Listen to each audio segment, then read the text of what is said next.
Illustration 5. RK Soft Limited has taken the asset on lease from BD Tech Limited. The following information is given below. Lease term दिया हुआ है 4 साल. Fair value at inception of lease दिया हुआ है 16 lakh. Lease rent दिया हुआ है 5 lakh per annum at the end of the year. Guaranteed residual value GRV दिया हुआ है 1,20,000. एक्सपेक्टेड रेसिडुअल वैल्यू दिया हुआ है 3 लाख. तो इधर से मुझे अनगारंटेड रेसिडुअल वैल्यू मिल जाएगा 3 लाख माइनस 1,20,000 इक्वल्स टू 1,80,000. ठीक है. इम्प्लिसिट इंटरेस्ट रेट दिया हुआ है 14.97%. क्या करने को बोला है? Show the accounting in the books of lessor. तो सबसे पहले तो ये चीज़ का ध्यान रखना है कि अकाउंटिंग किसके बुक्स में करना होगा, लेसी या फिर लेसॉर. हम लेसॉर के बुक्स में कैसे शो करते हैं? एसेट को हम नेट इन्वेस्टमेंट इन लीज में शो करते हैं. और नेट इन्वेस्टमेंट इन लीज कैसे आएगा? Gross investment minus unearned finance income करूँगा तो आएगा नेट इन्वेस्टमेंट इन लीज. ठीक है.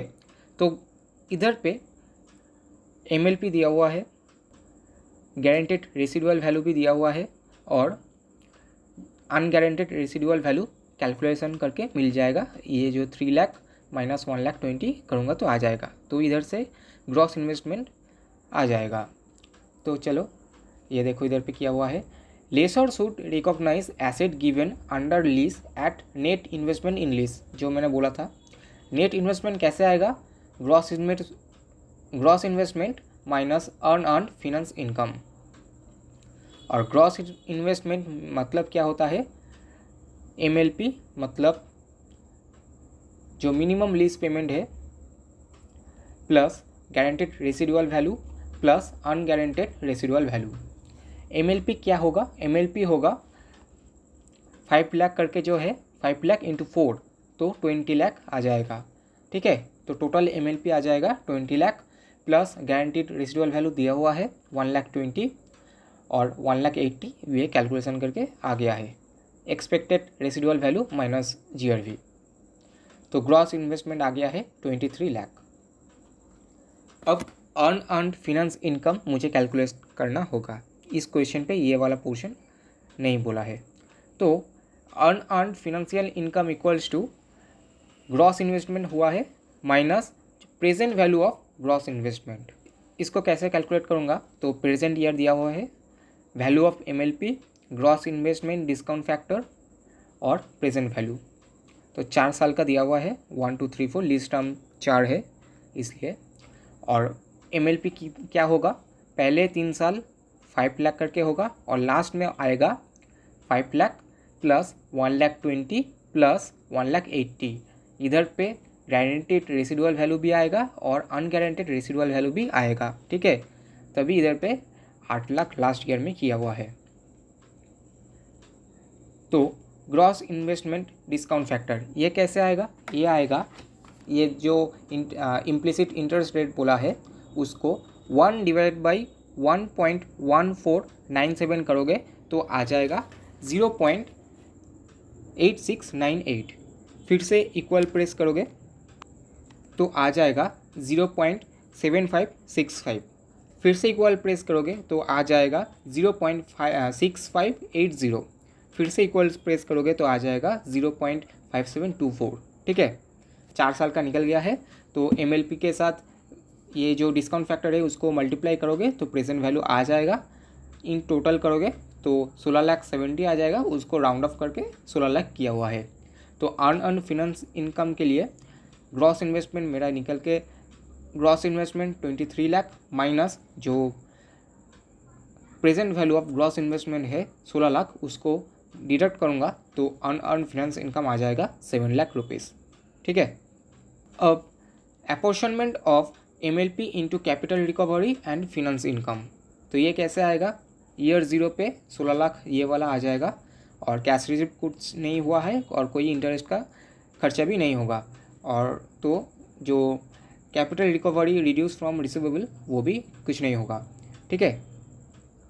अब क्या होगा, नेक्स्ट ईयर 1 पे क्या होगा, 16 लाख इंटू 14.97% करोगे तो आ जाएगा फिनांस कॉस्ट पे 239,520, ठीक है। और जो कैश रिसिप्ट होगा वो क्या होगा, ये जो 4 साल का है 5 लाख 5 लाख 5 लाख और लास्ट में 8 लाख। तो कैश रिसिप्ट से फिनांस कॉस्ट को डिडक्ट करोगे तो आ जाएगा कैपिटल रिकवरी रिड्यूस, ठीक है। जो ये कैपिटल रिड्यूस है ना, इसको अब तुम जो ओपनिंग बैलेंस था उससे डिडक्ट करोगे तो नेक्स्ट ईयर का ओपनिंग बैलेंस आ जाएगा। तो 16 लाख माइनस 260,480 करोगे तो 13,39,520 आ जाएगा। अब इसके ऊपर वो 14.97% करोगे तो आ जाएगा फिनांस कॉस्ट 2,05,25 रुपीज़। 5 लाख से इससे डिडक्ट करोगे तो आएगा कैपिटल रिकवरी 2,99,475, ठीक है। अब 13,39,520 से 2,99,475 को डिडक्ट करोगे तो आ जाएगा ओपनिंग बैलेंस 10,40,045। इसके ऊपर 14.97% करोगे तो नेक्स्ट ईयर का फिनांस कॉस्ट निकल के आ जाएगा, ठीक है। अब 5 लाख से ये फिनांस कॉस्ट को माइनस करोगे तो आ जाएगा कैपिटल रिकवरी रिड्यूस, कितना होगा 3,44,305। ये 10,40,045 से 3,44,305 डिडक्ट करोगे तो नेक्स्ट ईयर का आ जाएगा ओपनिंग बैलेंस आ जाएगा 6,95,740। इसके ऊपर वही 14.97% इंटरेस्ट चार्ज करोगे तो आ जाएगा फिनांस कॉस्ट 104,260।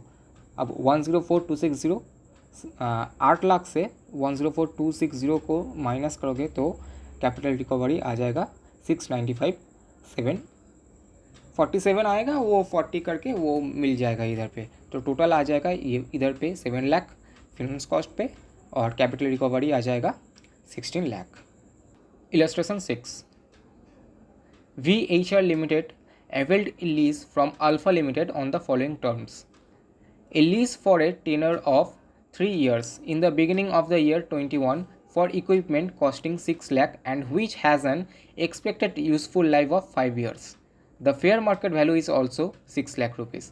तो इधर पे मुझे फेयर मार्केट वैल्यू भी दिया हुआ है, इक्विपमेंट का कॉस्ट कितना लगा वो भी दिया हुआ है बिगिनिंग ऑफ द ईयर में, और इसका जो एसेट है, जो इक्विपमेंट है उसका टोटल एक्सपेक्टेड यूज़फुल लाइफ है 5 इयर्स और मैं उधर पे लीज पे ले रहा हूँ 3 इयर्स। तो इधर पे क्या हुआ, मेजॉरिटी लाइफ मैंने तो लीज पे ही ले लिया, तो ये मेरा फिनांस लीज होगा क्योंकि मैंने मेजॉरिटी लाइफ ही लीज पे ले लिया है, ठीक है। इधर से ये वाला एक केस, ये वाला एक पॉइंट है तो वो वाला सेटिस्फाई कर जा रहा है। 3 equal annual payments are made at the end of the each year. The property reverts back to the lessor on the termination of the lease. मतलब लीज ख़त्म होने के बाद प्रॉपर्टी फिर से उसके पास चला जाएगा। The unguaranteed residual value is estimated at 75,000 at the end of the year 23. UGRV question पे दिया हुआ है 75,000, ओके। IRR दिया हुआ है 10%। The present value of ₹1 due at the end of the third year at 10% rate interest is 0.7513. The present value of annuity of 1 due to at the end of the third year at 10% IRR is 2.4868. State with reason whether the lease constitute finance lease और calculate earn finance income. तो पहले तो earn finance income के लिए क्या चाहिए, ऊपर ही किया था, ग्रॉस जो इन्वेस्टमेंट है माइनस कॉस्ट, ठीक है। तो आ जाएगा अर्न फिनांस इनकम। और पहले जो बोला है state with reason whether the lease constitute finance lease, देखो पहले तो ये कि मेरा जो इक्विपमेंट है उसका मेजॉरिटी लाइफ ही मैंने लीज पे लिया है तो मेरा ये फिनांस लीज होगा, लेकिन जो बुक्स में है वैसा ही तुमको एग्ज़ाम में सॉल्व करना होगा। तो क्या करना होगा, स्टेप 1 है computation of annual payment to the lessor, मैं एनुअली कितना पे कर रहा हूँ। तो पीवी ऑफ रेसिडुअल वैल्यू पे इधर पे था अनगारंटेड रेसिडुअल वैल्यू 75,000 इनटू इधर पे प्रेजेंट वैल्यू ऑफ 1 रुपी करके दिया हुआ है, इंटरेस्ट जो है अमाउंट है 0.7513। तो 75,000 इंटू 0.7513 करोगे तो आ जाएगा 56,348। Present value of lease payment equals to 6 lakh minus जो ये present value of residual value है ना, उसको डिडक्ट करोगे तो आ जाएगा 5,43,652। अब एनुअल पेमेंट्स कितना आएगा ना, 5,43,652 डिवाइड बाई ये जो IR एनुइटी दिया हुआ है ना, उससे डिवाइड करोगे तो एनुअल पेमेंट का अमाउंट आ जाएगा। तो annual payments equals to 5,43,652 divide by 2.4868 करोगे तो आ जाएगा 2,18,615। The present value of lease payment is 5,43,652 equals 19.60% of fair market value, that is 6 lakh. ये 90.60% कैसे आया मैं दिखा दे रहा हूँ इधर पे। 543,652 ये मेरा आ गया है पीवी ऑफ लीज पेमेंट, ठीक है। इसको डिवाइड बाई 6 लाख करूँगा, इंटू 100 करूँगा तो ये वाला आ जाएगा 90.60%।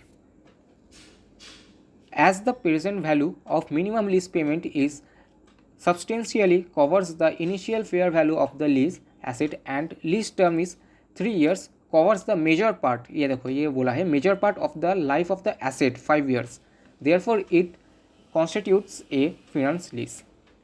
और सेकेंड पार्ट में जो बोला है computation of earn finance income, इसके लिए क्या होगा, ग्रॉस इन्वेस्टमेंट पहले निकालना होगा।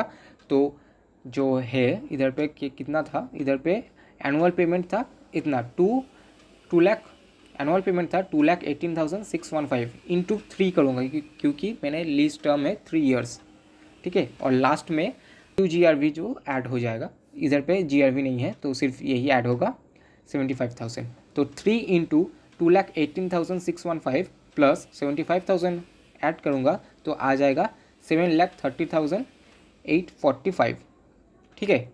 अब जो कॉस्ट ऑफ लीज प्रॉपर्टी है 6 लाख का, ये इसको माइनस करूँगा तो अर्न फिनेंस इनकम जो बैलेंसिंग है फिगर है 1,30,845 ये आ जाएगा, ठीक है।